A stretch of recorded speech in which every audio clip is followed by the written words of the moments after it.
Everybody good? What's up, Ho? All right. Well, super proud of our guys. You know, obviously it was a team that didn't match up great with us on paper, but I've been in a lot of those games over the years, and you know, just you still got to play well. And I'm just really proud of the mindset that our team had. Unbelievably focused, great energy. Offense set the tone right out of the gate, and really played very well the whole game. Just incredibly efficient with what we were doing. And November football, you know, everything kind of it's a little crisper in the air, and things kind of ramp up a little bit. And I think you saw that with our team. That's really 4 games in a row we've played well, but you know, today was a day where a lot of history was made, to be honest with you. And super proud of our offense. Back-to-back games, no turnovers, 702 yards, and you know, they've been playing here 124 years, and it's the first time we've ever had back-to-back 600-plus yard games, and it's the 4th 600-plus yard game this season. That's never happened. We had done it 3 times, a couple other times, but never 4 times until today, and we've never scored 45-plus points 4 games in a row. So just a lot of really amazing things. Trevor, this 4 games in a row that he's had 3 touchdowns or more, and that hadn't happened since 2012. His efficiency rating is higher now than it was at this time last year, you know. So for an offense that so-called struggled this year, it's pretty daggum amazing what this group's done, especially when you talk about running the football and spreading the ball around to so many people. Our offensive line, just an unbelievable job. Rushed the ball for 419 yards, 11 a carry, and no sacks. So just really proud of this group. And then Travis Etienne has just been the catalyst. I mean, he has set the tone for us for the last month. I mean, he has just been awesome. And when you think about all the great backs that have come through here, he's played just over 2.5 years. And today he broke the school rushing touchdown, broke James Davis's rushing touchdown record. And, you know, we all know James had a pretty good career here, and he played 4 years. So in 2 years, and Travis, you know, you try to get him more touches, but he rips off 80-yard runs. So, you know, it's a catch-22, but just really proud of him. It's really amazing what he's been able to do, absolutely amazing. And then he tied C.J. Spiller's touchdown record, which I didn't know if that would ever get broken. And again, got a lot more left. So it's pretty amazing what he's been able to do. Went over 1,100 yards today, and you know, just has been a joy to coach and a joy to watch mature and develop. And as y'all see, he's gotten much more involved in the passing game, and been able to really showcase him a little bit more there. And I think that bodes well for us moving forward. But just super proud of our offense. I thought that again, you know, set the tone, and the focus was just to have clean execution and to dominate. And I thought they were able to do that. Special teams, we were able to play a lot of people, and not a lot going on in there. Had a couple penalties, but defensively also made some history. And you know, that's 9 games in a row we've held the opponent to less than 300 yards. And got a little worried there for a minute. We gave up a couple big ones. But I know I'm from Alabama, but I think 256 is less than 300. So they got it done. And that's 9 in a row, and that's happened twice in 20 years of college football. In today's world of offensive football, when you think about that, you know, Alabama did it in 2011, and LSU did it in 2006, and now the 2019 Clemson defense. You know, last year's defense didn't do it. They were pretty good. So I'm just really proud of our defense. How consistent they've been all year long. And again, in a world of offensive football, to have 9 straight games under 300 yards is really amazing. It's amazing. You know, the game was different in 2006, and the game was different in 2011.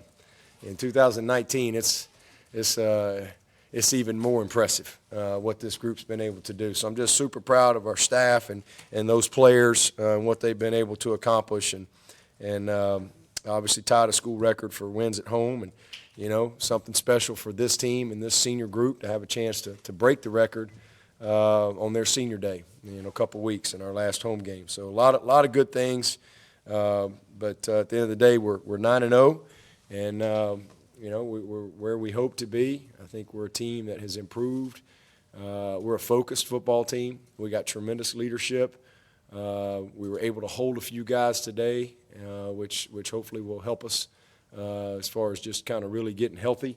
We got 2 more games and then an open date, and this is all about our next goal, and that's trying to win the division. So we got 2 division games coming up in a row, and one on the road and one here, and it's we got a lot on the line, so a lot of opportunity, and looking forward to getting back at it this week and having great preparation and preparing to go up to Raleigh. You mentioned after North Carolina you challenged Travis. Do you think that had a big effect on this last 4 weeks? Yeah, usually when you have your foot in somebody's rear, that's not comfortable. So, yeah, he didn't like that. Most everybody likes a little sugar, but he needed it, and he got it. He's had a great year, obviously, but he really played a bad game, and just didn't. Sometimes great players need to be challenged, and great players respond. Average players pout.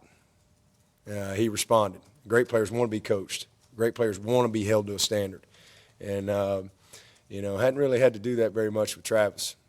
He's unbelievable, but he needed it, and he's responded. I mean, that's 4 weeks in a row. He's just been amazing, and sometimes you got to just refocus a little bit. It's a long season.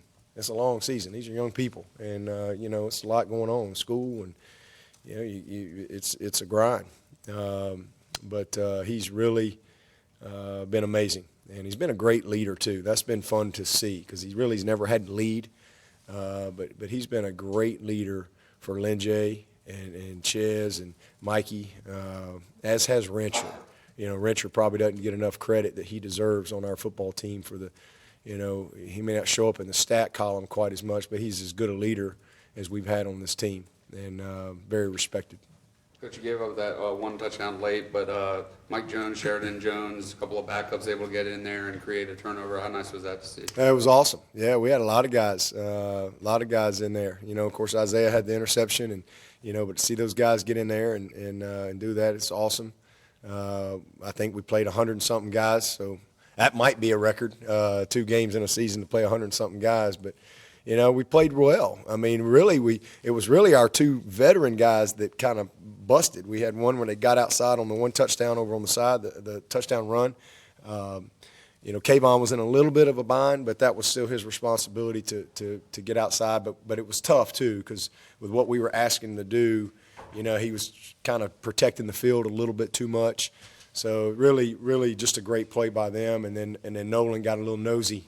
That kid's fast. That guy can really run, and so that was kind of an example of just getting a little complacent in that situation. The way the game's going, and next thing you know, you give up a big one. But that's what they can do. That team. That's how they're structured.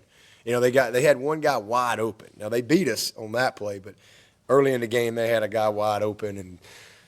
Thank the Lord he dropped it. But they're tough. They're tough. They're second in the country in rushing the football, 125 FCS teams. They're good. They're a good bunch. And so I was proud of our guys. And, again, they popped a couple. And you got to sub. You got to play a lot of guys. You get in a situation, it can get frustrating. But, especially when it's not like you're playing an offense that they can go out there. This is a really difficult scheme. And so there's probably going to be a play or two. But I was proud of how they competed.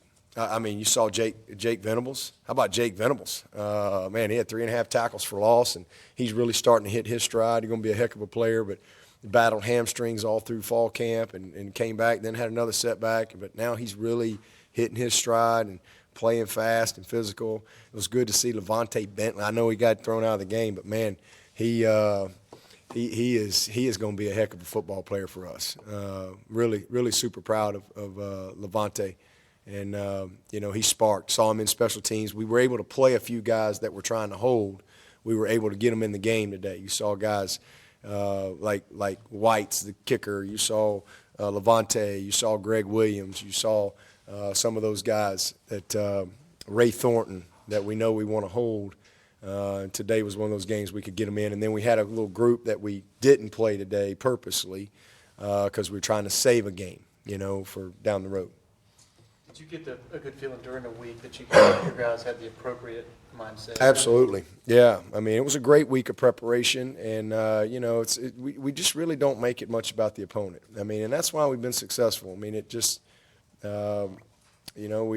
just have a daily focus, and we've been that way for a long time. And that's why, again, we've been consistent, because when you start worrying about, okay, who you're playing or what their record is or all that stuff, you're like this.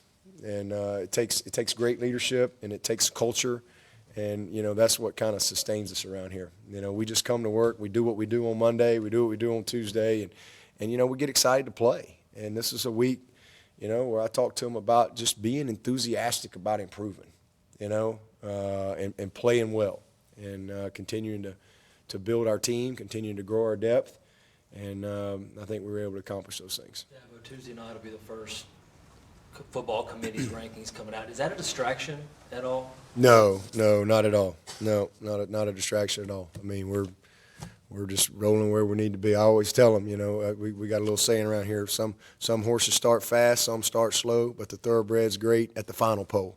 All right, that's the only one that matters. All right, we ain't worried about all that stuff. Some get out of the gate, and some are really, really slow, and some kind of in the middle of the pack. But at the end of the day, somebody will cross that line first, and we're just running our race. That's what we try to do, just run our race, be the best version of us, and it's what we talk about year in and year out, just one step at a time, focus on the things you control. None of that stuff matters.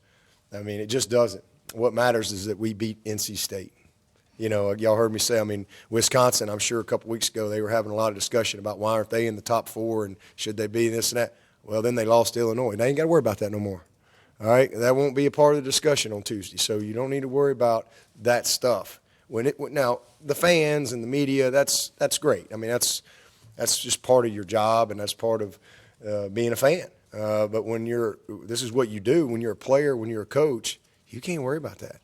You better lock in on what you control, and that's your preparation. We don't control anything in somebody sitting in a room in Texas, what they think. We just need to take care of our business. And we do that, then, it'll all work out. Coach, it looks like